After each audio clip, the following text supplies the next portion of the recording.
Welcome back to your first 9 weeks unit review. This video will cover number 23 and 24 involving linear programming. On number 23, this is your optimization equation. It says, for the following linear programming problems, optimize, which is to either maximize or minimize the objective functions. Here you are given 5 inequalities. You're going to graph each one of them, okay? So, for the first one, I'm going to call this one A. I'm going to plot this graph. This one says y is less than or equal to 9. So here's 9 right here. So I'm going to plot this line, okay, graph this line. And I notice that this is a less than or equal to, so this is going to be a solid line. Just like that. So there's my A.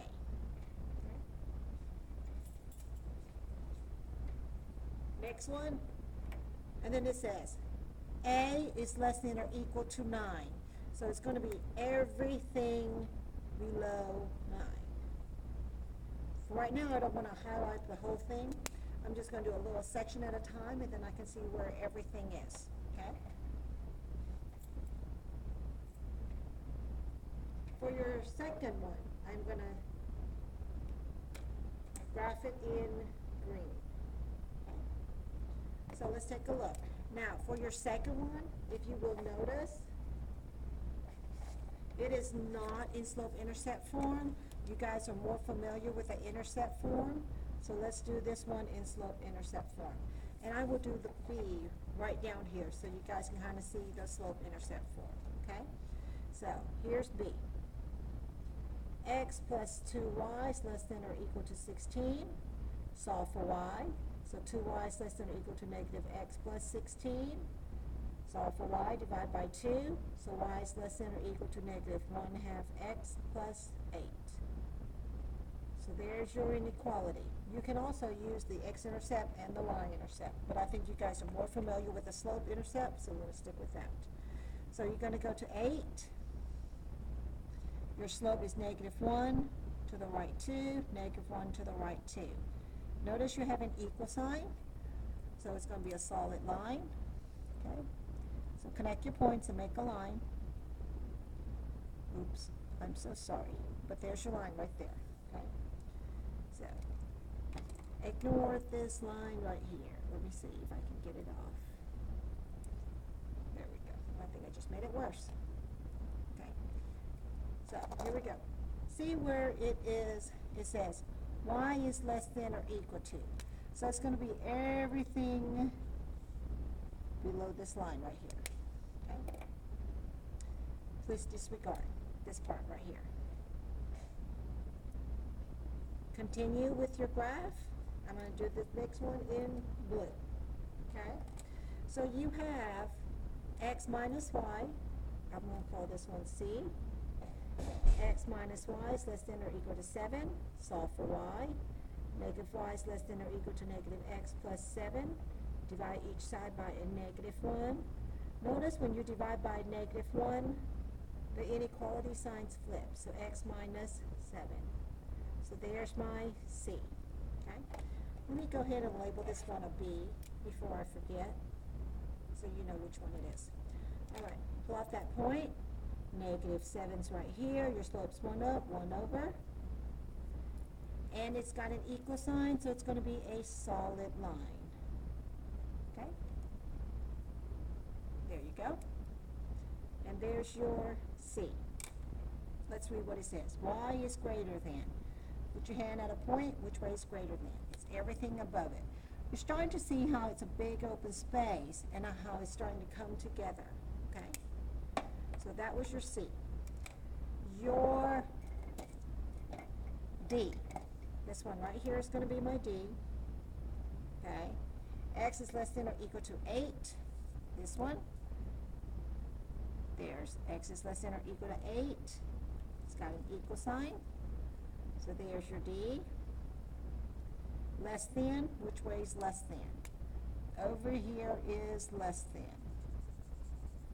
So you're starting to see where all the overlap is taking place, okay? So just kind of keep an eye out for it. there are many different ways you could plot this. You could plot this just kind of like this as well. You're starting to see, okay?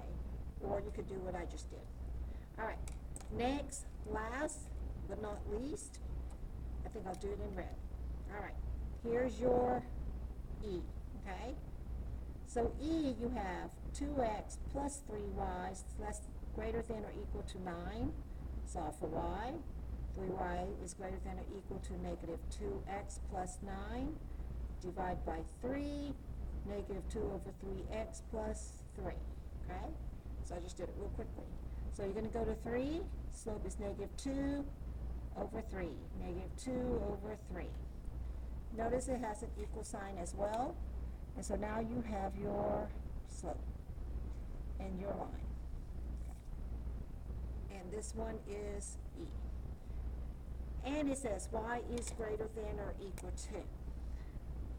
So it's going to be higher. Now, as you can see, you kind of see where all the overlap is, okay? I'm going to do it in orange, the overlap. From here to here, from here to here, as you can see, okay? From here to over here, and it stops at this corner. And then this goes up, and it goes this way. So the orange is where all 5 of those inequalities are overlapping, in the orange. As you can tell, now you're going to find your 4 corners. That's your vertices, okay? So your first one, right here, what is that? That is 6 and negative 1. Next vertices, right here, that is 8 and 1. This vertices, that is 8 and 4, okay? This vertices right here is, oh, it doesn't stop right there. It actually stops up here. That is negative 2 and 9.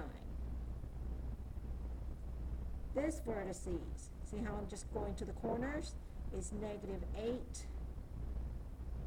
and 9. And I believe those are all my corners. 1, 2, 3, 4, 5. 1, 2, 3, 4, 5. So as you can see, those are my 5 corners. You're going to use this and plug it into your optimization equation, which is A, 10x minus 2y, okay? So you're going to plug into that, and then you're going to find which one is your maximum and which one is your minimum. So let's take a look. I'm going to plug it in. 10 times 6 minus 2 times negative 1, okay? 10 times 8 minus 2 times 1. See, I'm just plugging in my x and my y. This is your x, this is your y. 10 times 8 minus 2 times 4. 10 times negative 2 minus 2 times 9. 10 times negative 8 minus 2 times 9. And all I have to do is plug this into my calculator. So, let's check each one, okay? Here's your first part. All right, you guys could probably all do this in your calculator. Turn it on. 10 times 6 minus 2 times negative 1. 62. So I'm going to do this quickly on my calculator, and you guys can kind of see. Okay? Next one is 10 times 8 minus 2 times 1. 78. 10 times 8 minus 2 times 4, 72, okay? 10 times negative 2 minus 2 times 9, negative 38. 10 times negative 8 minus 2 times 9, negative 98. So, as you can see, now you can kind of compare all the numbers. The lowest number is negative 98, so this would be your minimum. The highest number is 78. That will be your maximum. Now, just doing this graphing and finding out your minimum and maximum doesn't tell you much. They're just numbers to you. But if you were to actually have an application problem with this, such as talking about how much money you can make if you were to sell such and such, or if you were to if I were to work here, how many hours? When is the maximum time I'm going to make the most money? When is it not? When should I have more people watching the store, and when should I not? Then this would become more relevant. But right now, all you guys doing is just the math, okay? And there's number 23. Take a look. Go on to number 24. And I'm going to remove that graph. And I'm going to put in another graph, okay, for number 24. Here's number 24. Let me put a tape on it to keep it from moving. All right. Okay. Number 24. You will do exactly the same thing. Graph each one. I'm going to call this one A, okay? So you are at x is negative 6, going this way. It's got an equal sign, so it's going to be a solid. This time I'm not going to use my highlighter to shade for me. I'll do the highlighter at the end, and I'll show you how to do it with a pencil, okay? So A is greater than or equal to A. So, I'm sorry, x is greater than or equal to negative 6. Which way is greater? To the right is greater. Notice how I didn't make a big dot, okay? So I'm just doing a little line just so I know which way it goes. B, okay? Let's go up here real quick. Rewrite that in slope-intercept form because that's the one you guys know the best. 3y is greater than or equal to negative x minus 18. Divide by 3, negative 1/3 x minus 6. Plot that point, negative 6, down 1 over 3, down 1 over 3. It's got an equal sign, so that's going to be a solid line as well. Okay? So here's your B. This is your A. Y is greater than. Which way is greater than? Everything above that line is greater than. Okay. Notice how I just use a little bit of shading. Let's go to C. Here's your C. Okay? X plus y is less than or equal to 6. Solve for y, so negative x plus 6. Y is less than or equal to negative x plus 6. Plot that, positive 6, negative x. Okay? Has an equal sign. Connect your points. Okay? And draw your line. And there's your C. Y is less than or equal to. Notice which way the graph is starting to go. You start off with a really big graph, and then you're starting to condense the size because you're trying to find an area.